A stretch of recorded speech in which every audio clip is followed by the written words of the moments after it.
which is why you can hear stories, so many stories of people who will say, yeah, I'm exercising like crazy. And yeah, I'm going low calorie and nothing's happening. I'm not losing weight. And according to science, that's impossible.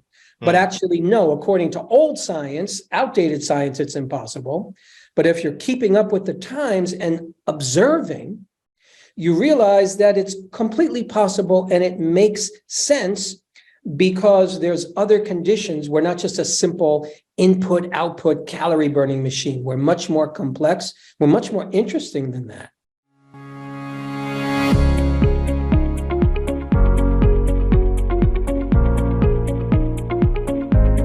Welcome to the Calorie Conundrum Podcast with Coach Strick. Join us as we expand the weight loss conversation to beyond just calories and dare to ask the question, why does eating less and exercising more sometimes not produce the desired results? Here's Coach Strick to discuss this Calorie Conundrum. Hello and welcome to the Calorie Conundrum Podcast. This is Coach Strick, and I am super excited because our guest for today's episode is Marc David. Marc is a nutrition expert, consultant, speaker, and host of the Psychology of Eating podcast. He is also the author of the best-selling books Nourishing Wisdom, A Mind-Body Approach to Nutrition and Well-Being, and The Slowdown Diet, Eating for Pleasure, Energy, and Weight Loss. Marc was able to call upon his years of experience and knowledge to create the Institute for the Psychology of Eating, the world's only health coaching program devoted to teaching the principles of dynamic eating psychology and mind-body nutrition. The Institute has students from around the world and champions an uplifting, inclusive approach to food and body that honors each individual's unique physiology and psychology. Let's hear what Marc has to say about your metabolic powers. Marc, welcome to the show. Thanks, Sean. So glad to be here. So glad to meet you. Yeah, I'm so grateful for you to be on this podcast because your message, I believe, is in line with the message I'm trying to promote through this podcast more than almost any other person that I'm aware of. And you have a lot of experience with nutrition and health and weight loss. Could you tell the audience kind of a little bit about your past, your history, and more specifically, how you are different than the average nutritionist that people might go to? Ooh, what a nice, big, juicy question. So, like so many of us, I got started in the health and nutrition field just out of my own need and out of my own passion. I grew up sickly and almost died a handful of times in infancy with asthma, allergies, and some unknown autoimmune condition at the time. And I'd heard a rumor that fruits and vegetables were good for you at a young age. I asked my mother to change my diet, and all of a sudden my health started to change, coincidence or not. I started eating more fruits and vegetables. And just as a young person, I made an early connection between food and my health, which was just magical. So I just became a nutrition fanatic. And I was in medical school for a year way back in the day. I thought I'd be a nutritional oriented medical doctor. And by the time I got to medical school, I couldn't do anything anymore. I couldn't sit in a classroom and learn things that I didn't want to learn. And I decided to leave school and just embark on a study of my own because I wasn't learning nutrition there. So I apprenticed with the best people I can find. And I started practicing on Wall Street in New York City in my early 20s. And so I was working with some of the most highly motivated, educated, wealthy people you can meet. And, a lot of them, significant amount of them wanted to lose weight. So I'd tell them what to eat. I'd give them a diet. Eat this, don't eat that, and come back to me in another couple of weeks and we'll talk. And invariably, about 90% of my clients would come back and they say, I know what you told me to do. I know what you told me to eat. I just couldn't do it. And all of a sudden, I had an awakening. And I realized that until I understood the mind and the heart and the soul of the eater, I really couldn't help a lot of people, especially around weight loss. And So I eventually, I studied psychology and eventually helped develop the field of eating psychology. So I created the Institute for the Psychology of Eating, where we combined eating psychology and nutrition to help people with really the two kind of pillars of who we are. We're a physical, biological being, and at the same time, we're also an emotional being. And there's this place where the two intersect. So my fascination, my passion, as it relates to weight loss, is around how is mind influencing the body when it comes to how I absorb a nutrient, how I digest, how I assimilate, how I calorie burn. Because as it turns out, mind, thoughts, feelings, belief are impacting our capacity to calorie burn. And that's profound because it changes the whole conversation. So I let go of the exclusive model a long time ago called that weight loss is a function of calories in, calories out. That's the royal road. Does that work for some people? Sure. But if it worked for everybody, then we wouldn't be in this conversation, you and I, because the weight loss industry is, upwards of a $500 billion a year worldwide industry. So it's just getting bigger, not smaller. So there's something we're not doing right. And so I'm interested in the part of the conversation of how is who I am and what I'm thinking, feeling, believing, my level of stress, my level of relaxation, how much pleasure I'm getting from a meal, the awareness I'm putting on what I eat. How is that actually impacting my appetite regulation and my literal calorie burning capacity? So that's where I get excited. Yeah, exactly. And that's where I, get excited as well, because I know that people like yourself that are coming at this at a different angle, a different viewpoint, are helping people that are genuinely trying to lose weight.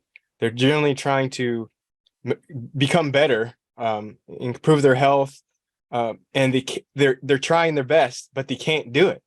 And the royal road, as you described it, calories in, calories out, is not working for them. And it's this message that you're talking about right here, that it's expanding, the ability to help more people with some of these answers that they haven't been able to find in other places.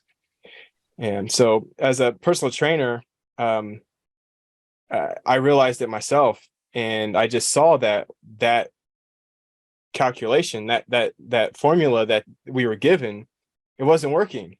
And so that was my initial jumping off point into researching more, trying to find more answers. And what was really interesting for me and what really sent me down this path was the fact that there was people that were doing it, like they were starving themselves and they're killing themselves in the workouts, but they still weren't losing weight. And I knew, there's the argument that people lie, they don't count accurately and yada yada, but I knew there were some of these people were being truthful with me. And I was just, so I went on research to figure out why, and the things that you're talking about are exactly what I found, and that's why I reached out to you to be on the podcast. But as far as you said something before about you were going towards medical school, and you weren't learning. I think you said you weren't learning about nutrition. Can you talk a little bit more about that? About how it wasn't feeding into what you needed to be fulfilled as a nutritionist, and what was missing from that? This was back in 1980, and there wasn't, back in 1980, I had pretty much read every nutrition.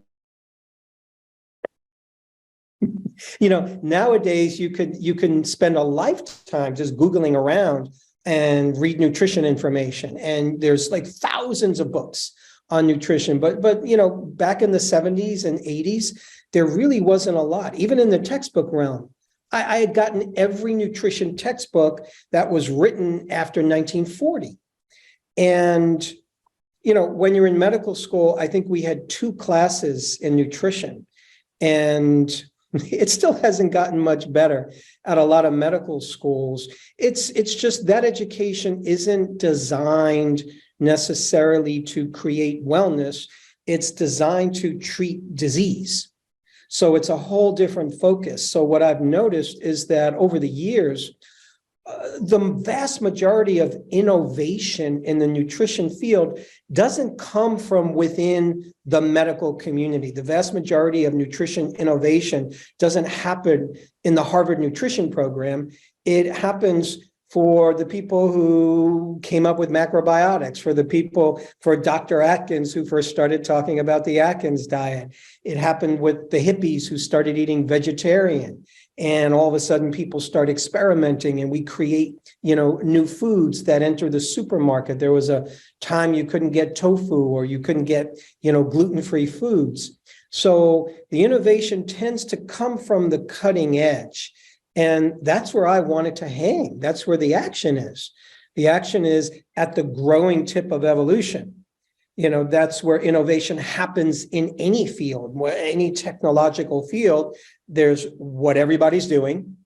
And then there's the innovators who are oftentimes hanging out by themselves, dreaming up a new possibility. So that's why I'm excited about this day and age, because now we can all start talking to each other. And now you can have a platform, you could reach people like we're doing right now, and you don't have to have a best-selling book in order to promote a good idea and create, a worthy conversation.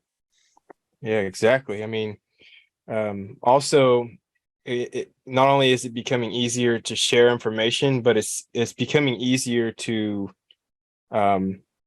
do self-test on yourself, like whether it's blood work or lab work or all the technology we have today to track heart rate variability, all these metrics. We have so much more available to us that we can start actually being our own science experiments in a way. Yeah, and that's fun and that's interesting. I think what I'm noticing is there tends to be two types of people in this realm.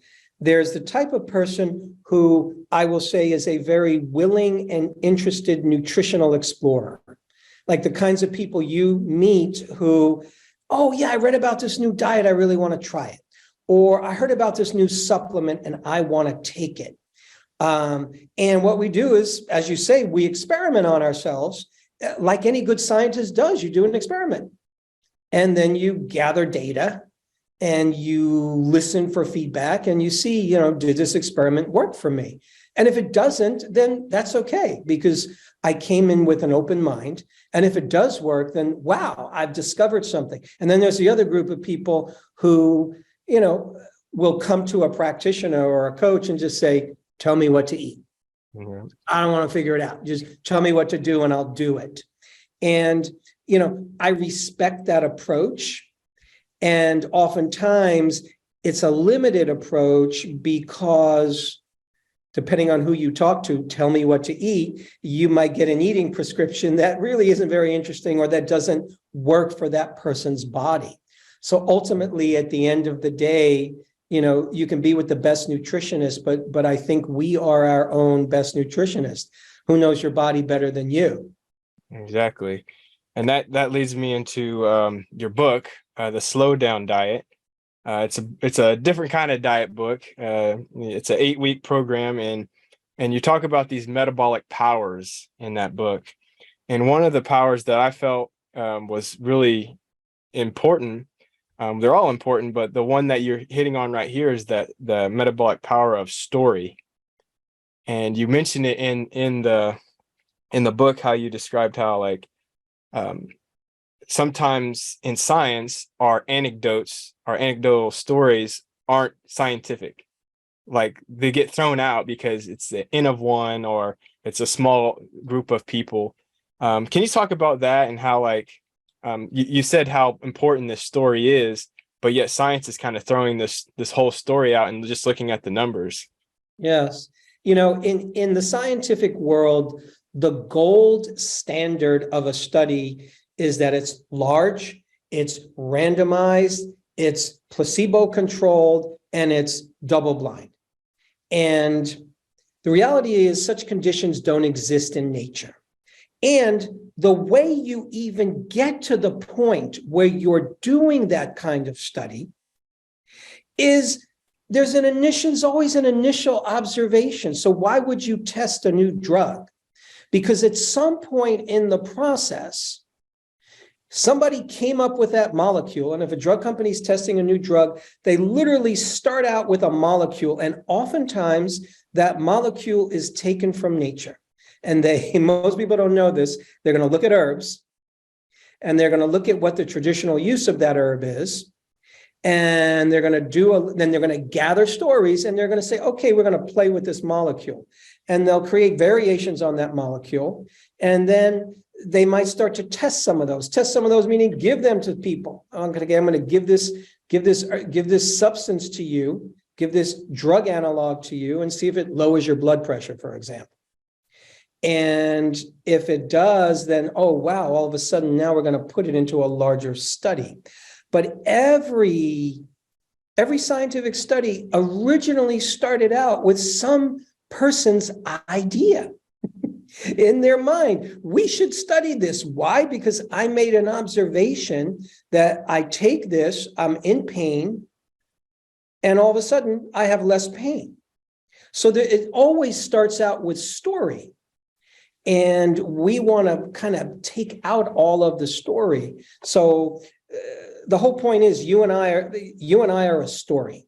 You know, your whole life is a story. I will often notice so many of my clients over the years, when I go into their story, their history, so many people might have had a challenging relationship with food, especially when it comes to weight, people who have been trying to lose weight their whole life. And maybe they got bullied when they were young because they were chubby. Maybe they got shamed by their parent. Maybe they were told at a young age, you have to lose weight. And all of a sudden you tell that to a young person and it's very distressing. And you already don't have a good sense of self. And now your sense of self has been kind of destroyed. And you take that into your later years. And one thing that can happen is we develop the belief as part of our story that fat on my body is the enemy. Now, how did that fat get there? Well, apparently it's food. So actually, even though the fat's the enemy, because that's what I'm trying to get rid of, food is the real enemy. Now, if food is the enemy, what happens every time you're hungry? What happens every time you have an appetite? What happens every time you eat? You're in a stress response. You're in a physiologic stress response, sympathetic nervous system dominance, fight or flight stress response, which means in part, you're producing more stress hormones. You're particularly producing more cortisol, the main stress hormone. And as it turns out, there's been so many studies that show that for so many human beings, and especially animals as well, when you have high cortisol levels, you can have weight gain or you could have inability to lose weight. So weight gain or weight loss resistance. You could take a group of laboratory animals, take a group of rats, lab rats. One group of rats, you give them their usual rat food, and they have a nice rat cage and nice rat wheels to exercise around, and they have a nice rat lifestyle. You take a second group of rats, and they get the exact same amount of food. They have the exact same everything in their environment, except one difference. Scientists shock the cage intermittently. Now, if you're a rat and your cage is getting shocked intermittently, that creates a lot of stress.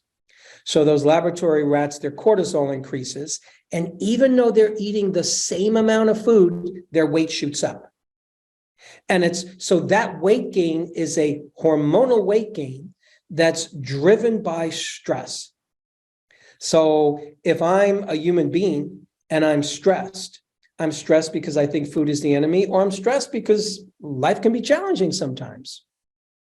I'm producing more cortisol, more insulin. Those two hormones tend to track each other, and they can signal the body to store weight, store fat, and not build muscle, which is your calorie burning tissue, which is why you can hear stories, so many stories of people who will say, yeah, I'm exercising like crazy.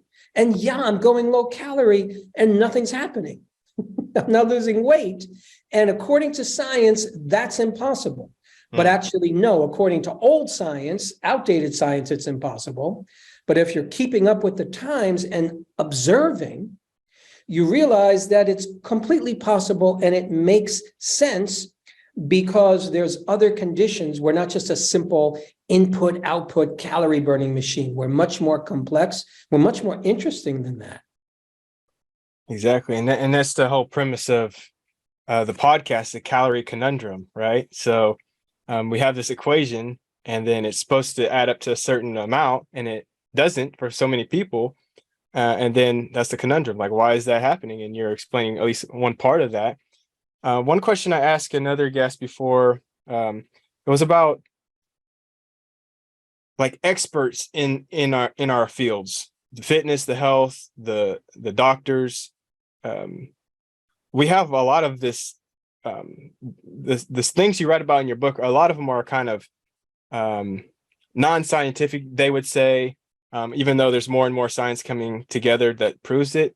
I just feel a real resistance from even really educated, like PhDs in nutrition and doctors and things around these ideas. It's like sometimes they'll even admit to some of these ideas that you have in your book.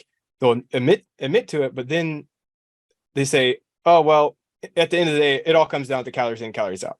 Right. And like that's like their final answer on any kind of argument around this whole nutrition thing. Why do you think these experts are so resistant to accepting some of these other ideas that are in fact valid and even scientifically proven, but it just doesn't fit into their calories in, calories out mantra? You know, that's a $1 million question. It's such a great exploration. I think part of it is human nature, quite frankly. There was a researcher many moons ago. His name was Thomas Kuhn, and he just did an overarching study of scientific innovation.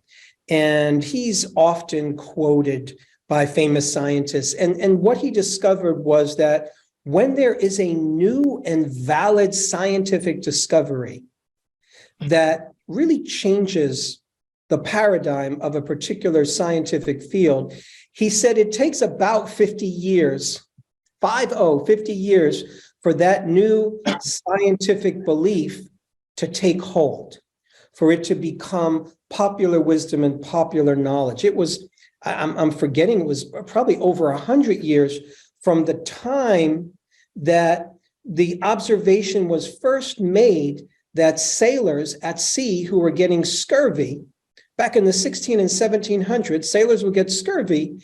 And there was one captain who observed, when I give my sailors limes, they don't get scurvy. Well, he was solving the scurvy problem, but it took 100 years for somebody to figure out, oh my goodness, there's vitamin C in the limes, and a vitamin C deficiency is what creates scurvy. And when you give somebody the tiniest amount of vitamin C, it prevents it, it cures it. So it took a long time for that to become a common practice for sailors at sea.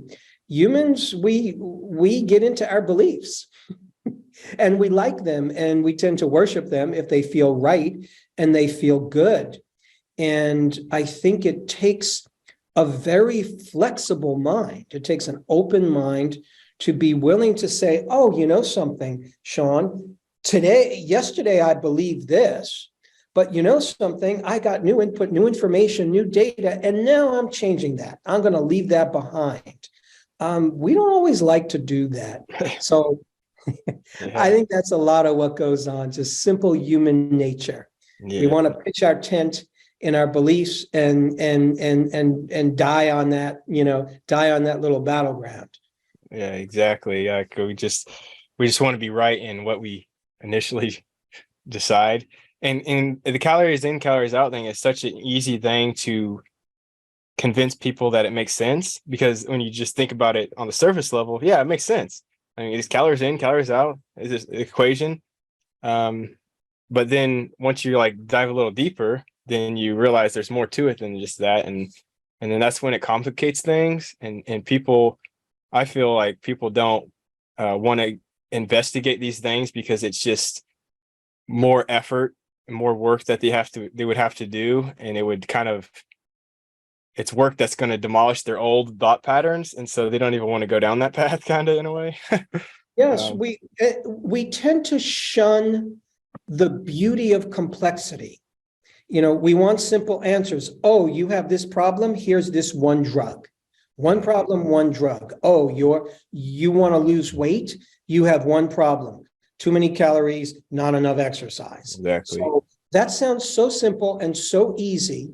And you can sit there and rest in your laurels, but it's more complex. If you care to do a little bit of research, you'll find out that there's so much going on, so much research going on about, let's say, the gut microbiome and how an altered gut, an unhealthy gut microbiome will impact weight. You can do research on liver toxicity and start to see that a toxic liver, a fatty liver, will impact how we burn calories. You can do just a little bit of research and understand that stress chemistry that we talked about can profoundly influence how we burn calories. Thyroid hormone. If you're high or low in thyroid hormone, that can lead just to completely skewed calorie burning capacity, irregardless of what you eat. I mean, think of it this way. You buy a car and you're looking at cars, and one of the things I look at when I'm looking at a car is how many miles to the gallon is this car getting? How efficiently does it burn fuel? When you hear fuel, think food. So some cars, I don't know, a big Hummer, gets 5 miles to the gallon, or a Toyota Corolla might get 70 miles to the gallon. So it's a different machine that burns that fuel more efficiently. Well, guess what? Every body burns calories differently. Like what is a calorie? So the most common way of measuring a calorie, essentially, like this piece of bread, how do we know how many calories it has? Well, you know how many calories it had because you probably put it in what they call a bomb calorimeter. You put it in a gizmo, a machine that essentially torches it, burns it to a crisp, and measures the amount of heat that's released. And then we say this piece of bread has 80 calories or whatever it is. Well, that's under an ideal condition with a machine. But as it turns out, that same piece of bread in your body or anybody's body is going to have a different value because we're not all the same biological machine. We vary greatly with age. On top of that, you could just do a little research and you'll notice that we actually burn calories different at different times of the day. 2-3 o'clock in the morning, you're at some of your lowest calorie burning efficiency. People used to wonder, how did sumo wrestlers gain all that weight back in the day? They didn't have ice cream, they didn't have cake and cookies, and yet you had the Japanese who are eating rice and fish and seaweed, and they're able to gain a ton of weight. Well, what sumo wrestlers traditionally did was they'd eat a lot of food, but they'd wake themselves up late at night, early in the morning, 2, 3, 4 in the morning, and they'd eat as much as they could, taking advantage of the observation that we calorie burn least efficiently in the late evening hours. We calorie burn most efficiently when the sun is highest in the sky, which, if you think about it, makes evolutionary sense. When the sun is highest in the sky, that's when you're hunting, you're gathering, you're looking for a mate, and that's when a lot of mammals tend to be active. Yeah, there's so many, things that affect how we utilize the energy that's in the food that we consume. You mentioned the time of day that we eat can affect how our metabolism is working, but also there's so many other things like how you prepare the food, the quality of the food, what you're consuming it with, what you're combining it with. There's so many variables to it that you can't really look at a single individual number and say that's the number is going to be that number, because there's so many things that could alter that number. And this is, a lot of people don't know that, but it's true. And so that's why it's important to focus on more than just the amount. There's other variables other than the amount. And in your book, you talk about these metabolic powers. And so you're talking about these ideas that would help our metabolism, increase our metabolism, help us burn calories or lose weight or whatever you want to call it, make us more efficient, better, healthier, running better metabolisms. And so those metabolic powers were relaxation, quality, awareness, rhythm, pleasure, thought, story, and the sacred. So out of those 8 powers, what would you say your favorite one is? Oh, goodness. We've talked about my favorite already, which is, essentially the metabolic power of relaxation. So relaxation sits on the other side of the coin from stress. Most people, if you polled most people and you said, hey, when you're stressed and anxious, do you think your calorie burning capacity is higher or lower? Most people will say it's higher because you feel like you got a lot of energy running through your system when you're stressed and anxious. And as it turns out, for a significant majority of people, and I'm going to just say observationally, I have found that about 85% of humans who are weight loss resistant and they are constantly under stress, about 85% of people, there seems to be a connection between their stress and their weight. There's about 10 or 15% of people who, when they're stressed, their appetite goes down, their metabolism may shoot up, and they're going to be the weight losers when they're in a stress state. But, when we're in a relaxation state, in the relaxation state, in parasympathetic nervous system dominance, you have regular rhythmic breathing. Oxygen is our key metabolizer. When you're in stress, a stress state, your breathing pattern is shallow, it's arrhythmic, it's infrequent. So at the end of the day, one of arguably the greatest benefit of exercise is literally the body's taking in more oxygen and it's learning how to use that oxygen more efficiently. So that's ultimately, like, oxygen is helping power the fat burning process. When we're relaxed, we're in a regular rhythmic breathing pattern. Your cortisol levels come down. And as we mentioned, cortisol is the kind of hormone that when you inject it in a human being, or if we're hyper producing too much of it, it's going to skew the body towards weight gain or weight loss resistance. So opposite to that relaxation, you and I do our most powerful digestion and assimilation in a relaxation response. You and I do our most natural appetite regulation in a relaxation response. So when we're relaxed, appetite can function most efficiently. And that's an evolutionary adaptation, because if, in ancient times when we're evolving on this planet, and you're running around and you're being chased by a predator, we developed the survival response, the stress response. So you're being chased by a predator, your heart rate goes up, your blood pressure goes up, and essentially your digestion shuts down. Blood flow moves away from your midsection to arms and legs and head for fighting and fleeing and quick thinking. And in those moments, digestion shuts down because you don't need to be digesting your pizza or your Fruit Loops or your Krispy Kreme donuts when you're running from a lion. You want all your metabolic energy going into survival. So part of the weight loss, part of the weight management system in the body is you need to be digesting and assimilating your food and pulling out the nutrition from it.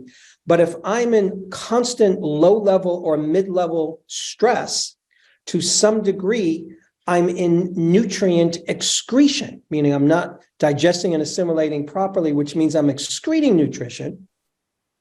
And, we don't have the science down exactly here because nobody wants to study it because there's no money in that. So, the bottom line is when you're a relaxed human being, your appetite is easily regulated. You're not fighting yourself. most people who are fighting food, you're in a stress response, your appetite is literally deregulated. You don't know if you're hungry or not. And for many people, when they're stressed, they're anxious, they're angry, they're upset, we reach for food, because then I eat food and food is pleasure, and food will actually help take me out of the stress response at some point, at least temporarily, because food feels good. And when you feel good, you relax. Pleasure creates a relaxation response. So that's one of my favorites, but honestly, they're all favorites. Yeah. And that's definitely one, an important one. So if you had somebody come to you and they, their life's a mess, work's killing them, they got these kids running around doing stuff, their husband doesn't take out the trash, they got all kinds of stress, and then the world in general, what are some recommendations, some tips, or what would you tell that person to do to help them relax so they can get their metabolism under control? That's where, when we're coaching people around health and nutrition and lifestyle, that's when we really need to learn how to be coaches around life and around who we are and why we're here, and how to be a human being that can manage, a crazy world, because life isn't easy. And I'm always looking for, with a client, like, what's the easiest place to work? Because what happens is we don't learn necessarily at a young age how to regulate our emotional experience. So when I am stressed, when I am anxious, what do? A lot of times what happens for young people, you learn from a young age the way you regulate stress and anxiety is you eat. Chances are, when you were crying and screaming as a little kid, your parents might have given you sugar. They might have given you food. They might have given you a snack. Eat this and shut up. And they're doing the best that they can do. But we learn from a young age, feel bad, eat food, feel better. You learn from a young age, feel bad, drink alcohol, feel better. You learn from a young age, feel bad, take drugs, feel better. Or feel bad, watch TV, feel better. Feel bad, go out and do stupid things and make trouble, feel better. So we learn coping mechanisms that actually don't work for us and that don't bring out the best in us. So I'm always looking to help a person, find for them, what are the ways you can manage your emotional experience in ways other than turning to food or alcohol or drugs or any kind of distractions that don't serve you. So for some people, it's listening to music, it's playing music, it's being out in nature, it's walking your dog, it's stretching, it's breathing, it's watching silly videos, it's being in a meaningful conversation, it's doing some kind of self-care, whatever it is that helps evolve us as a person. Otherwise, we're just trying to manage ourselves. And I think we have to grow ourselves. Yeah, so it's kind of an individual answer, and you kind of have to work with the person to kind of figure out what that was, as far as what they're interested in, what they'd be willing to do, and things like that. That's my experience. Yes, it's I wish nutrition and weight loss was a cookie cutter approach, because then it would be easy, but it really isn't, and that's the beauty of it, because we're all unique. You have your journey, I have mine. Every person that you work with, they have their own unique journey, and they're going to have their own unique answers. Like, yes, there are certain eating principles and exercise principles that tend to work for a majority of us. But once again, everybody's different. So how do I find the sweet spot for me? And back to what we were saying earlier, some of that is experimentation. And also, I think it's just a willingness to learn and to look at, like, what's actually most important in my life. And I'm always saying to people that I work with or that I teach to, that our food and body challenges, no matter what they are, if you're an overeater, a binge eater, an emotional eater, if you're working with weight, if you're dealing with body image, every challenge such as these, they're great teachers. At the very least, yeah, you want to get rid of your digestive issues. Yeah, you want to get rid of your excess weight. But when we attack them like they're the enemy, generally doesn't get us where we want to go, I find. If you attack your weight, if you hate your weight, if you hate your digestive issue, when I'm hating on something, I'm not exploring it. I'm not questioning it. I really can't learn about it. I'm in an emotional reaction that doesn't have me making good decisions. I'm not using the executive function, the prefrontal cortex of my brain to do good synthesis and complex thinking and higher thinking. So our relationship with food and body and our challenges with food and body, they're great teachers. So I'm always encouraging people to ask the question, how is it a great teacher for you personally? Like how is it asking you to grow as a person? And sometimes there's a lot of answers for people, for any one person. And sometimes those answers change. Sometimes it's calling us to be more patient. Sometimes it's calling us to be more loving. I don't know what you've seen, but a lot of times what I've seen with people wanting to lose weight is that they're starting from a place of, I hate my body. I hate my weight. I hate this body fat. So they go hard at exercise and they go hard at trying to starve themselves. Now, the idea of losing weight, the whole purpose of losing weight is what? So I can be happier, right? If I lose weight, is what we think is I'm going to be happier. I'm going to feel better about myself. I'm going to feel lighter. I'm going to have more energy. But the idea is those things make you happy. That's the only reason why people want to lose weight. It's going to make me happy. Some people are going to say healthier, but being healthier is going to make you happy. So happiness is really the ultimate goal for majority of people wanting to lose weight. So if you're punishing yourself in your weight loss journey, I hate my body fat, and exercise for them, so many people, they're not exercising because they love exercise. I love to move. This feels good. I love running. I love playing basketball. I love this exercise machine. I love this workout. No, people are actually hating their body as they're doing it. The exercise is almost a punishment for having body fat. The diet is a punishment for having body fat. So how could a road of punishment and self-hate possibly end up in a destination of self-love and happiness? I just logically, that doesn't work. So at the very least, if you're going to go on a weight loss journey, there has to be some goodness in it. There has to be kindness in it. We have to learn how to love ourselves into our destination rather than hate yourself into that destination.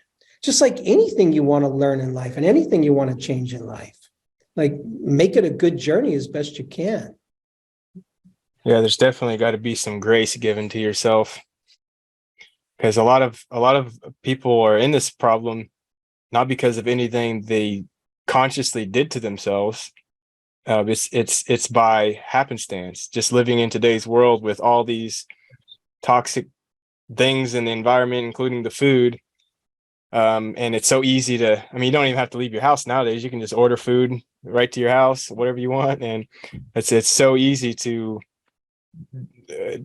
create all these habits that, ultimately end up in people overweight, that a lot of people, it's not even their fault really, but yet they're beating themselves up because of it, and like you said, you can't be doing that and expect a positive outcome.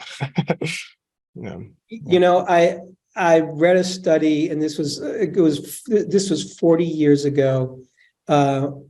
And in this study, I was doing some research in University of Massachusetts Library before the days of the internet. I'm just going through these huge books, compilations of studies. I found a study where the researchers were asking the question, why is it that so many people who go on a weight loss diet don't lose weight? And they found, and which is actually consistent today, that only a few % of people who go on a weight loss diet and lose it will maintain it.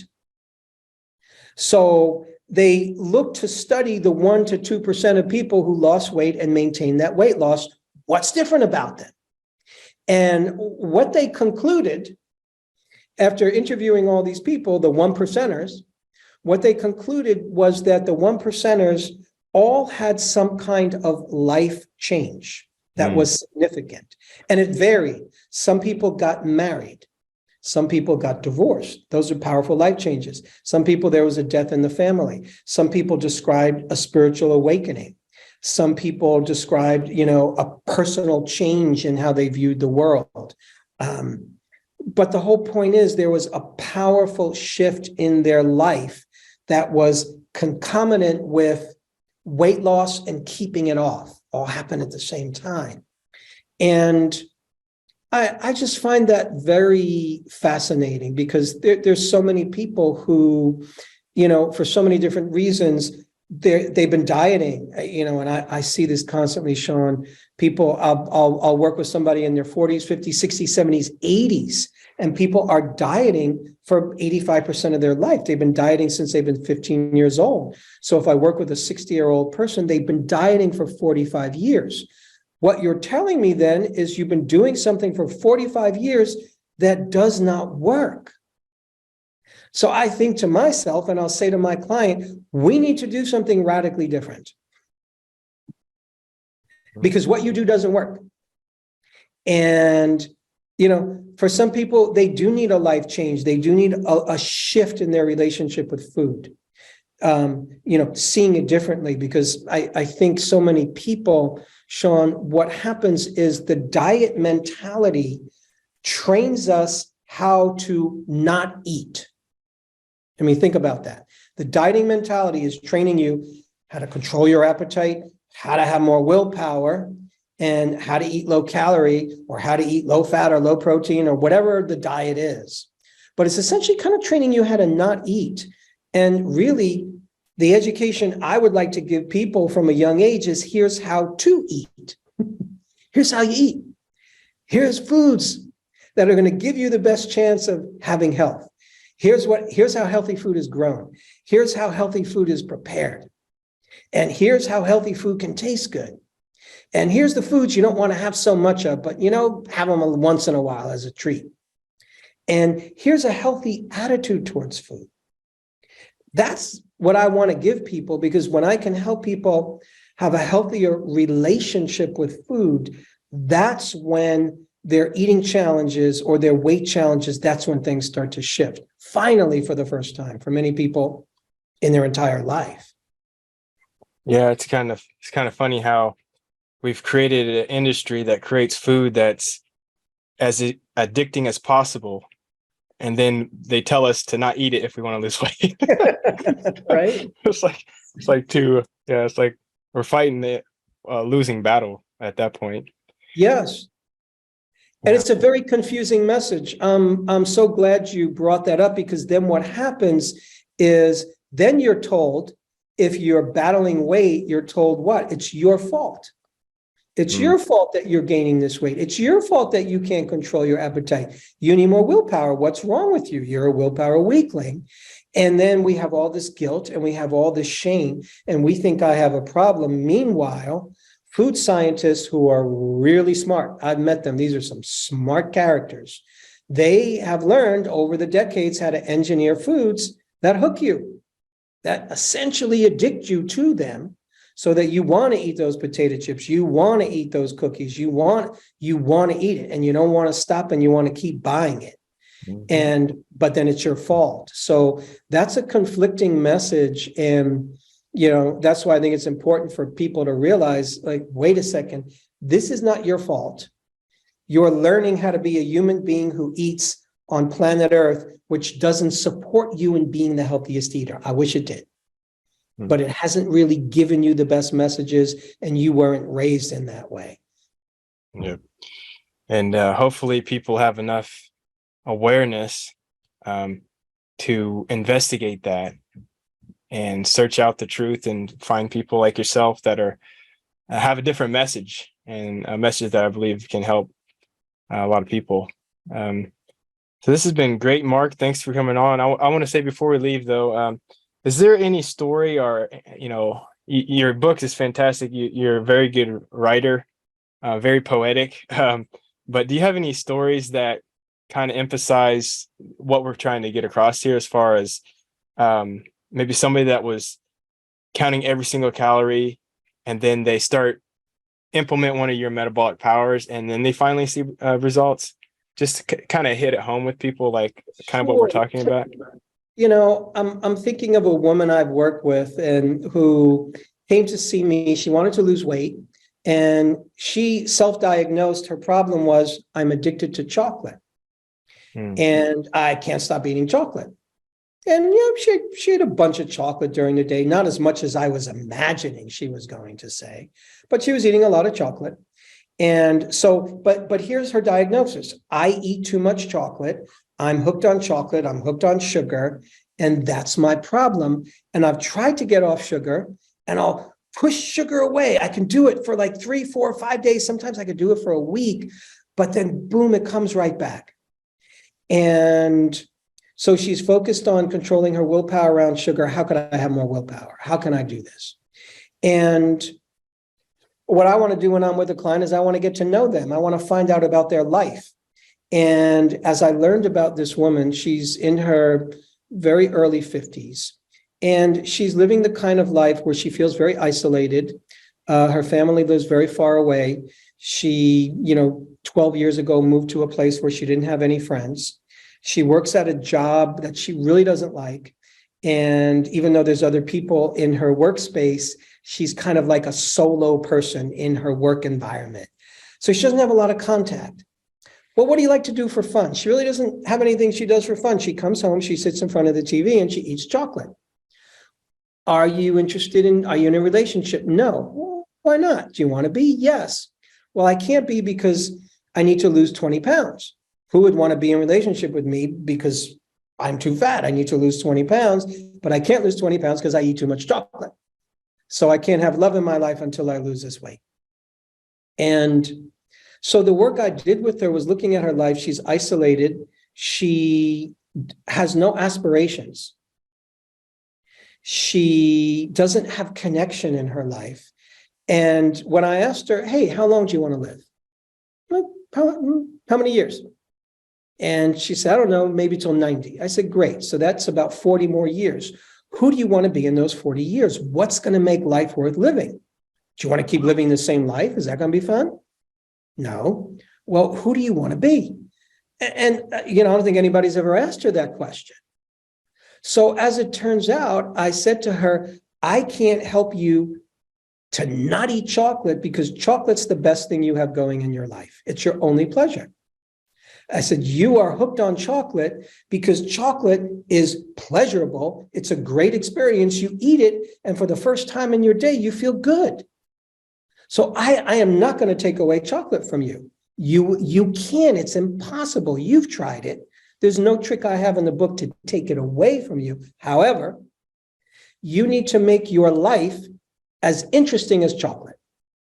You need to have other parts of your life that are equal to chocolate. Otherwise, you're going to keep going back to chocolate. So you need to start having connection. You need to start having friends. You need to start dating, travel. So we started looking at like all her dreams that she had kind of pushed to the side, and her interests and some of her passions. She has a passion for dance. She has a passion for music that she had put to the side. She has friends and family that she's been wanting to visit, but she gets kind of lazy about it. And as I was able to help her become the person that she was meant to be, she started feeling better about herself. Because I was coaching her like to be the best version of you. She started feeling better about herself. And without having to do anything, she started eating less chocolate. Without having to do anything, she started improving her diet because now she had a reason to live. She was feeling good about herself. She had a reason to eat healthy food because she wanted to do more healthy things for herself, because healthy habits tend to just kind of multiply once you start to feel better about yourself. And she was able to lose some weight and get off of a chocolate addiction, not because of some secret technique about how to stop desiring chocolate. And she still ate chocolate. But look at the rest of your life and look at the brilliant reason why you're eating chocolate. So really that was the metabolic power of purpose, of meaning, of spirituality, of the sacred, because there's the part of us that we need to have a reason to live that's good enough, such that, I want to live this life. And if I want to really live my life, then I have to have a reason or reasons that make me want to get up in the morning, that inspire me. Because if you're inspired about your life, you're going to be inspired to move your body. You're going to be inspired more to move your body, inspired more to do healthy things. So I don't know if that hit the target for you, but that's what came to mind. Yeah, for sure. I mean, that's exactly, that's just one example. And there's so many other examples like that in the book. And, I've just seen and heard other places, but oftentimes almost every time it's not willpower, because a lot of these people that are trying to lose weight and that are actually attempting, they have a lot of willpower. Mm-hmm. It's just something else that's missing, like this pleasure, like this sacredness of connection and community and things like that. And so, yeah, I would definitely urge people to, if they're having a problem with weight loss, look into asking some better questions around that. Why is it that you want chocolate? What is it about the chocolate?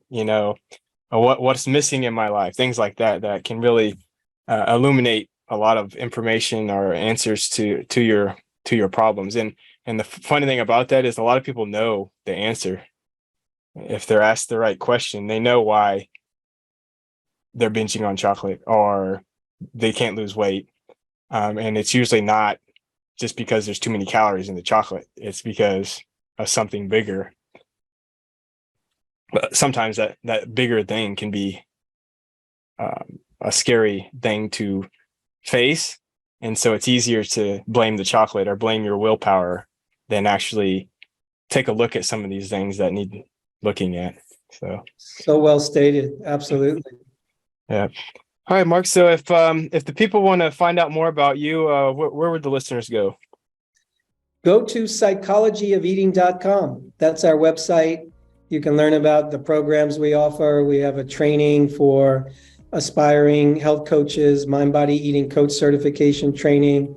You can learn to work with weight and body image, overeating, binge eating, emotional eating, people who endlessly diet, food worry, as well as various health concerns. And we have a couple of great programs for the general public. We have a new one coming out in 2023. It's called the Emotional Eating Breakthrough. So if you get on our mailing list, you'll hear about that program when it comes out. I'm super excited about that. And you can go to Facebook and look us up there, Institute for the Psychology of Eating. We publish a lot of great free content there. Thanks for asking, Sean. All right. Well, thank you for coming on once again. Like I said, you're one of my top 5 people that I wanted to have on the podcast. So I really appreciate taking your time to make it to the podcast today. And I hope you have a good one. I'm honored, Sean. Thanks for the invite. Thanks for the great conversation. All right. Thank you. I hope you enjoyed that episode with Mark. Mark's philosophy around nutrition addresses many of the ideas that the conventional weight loss industry does not. The reasons why people struggle to lose weight while following the traditional exercise more, eat less diet plans. These reasons are what I call the calorie conundrum, and they are why I created this podcast. Hopefully you can see why I wanted to have Mark on the show to share his wealth of wisdom. If you are struggling to lose weight, what questions could you ask yourself to dig deeper into understanding your relationship with food and self? What metabolic powers have you been neglecting?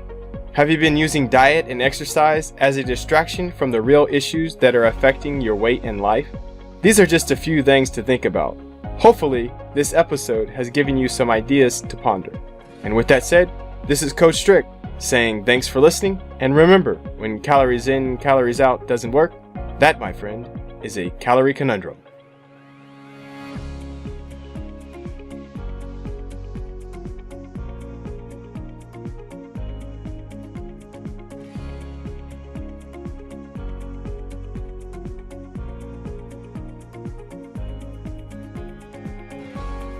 This podcast, including Coach Strick and guests, disclaim responsibility for any possible adverse effects for the use of any information contained herein. Coach Strick and/or guests may recommend products or services in which they have a direct or indirect financial interest. To find out more, please visit www.calorieconundrum.com.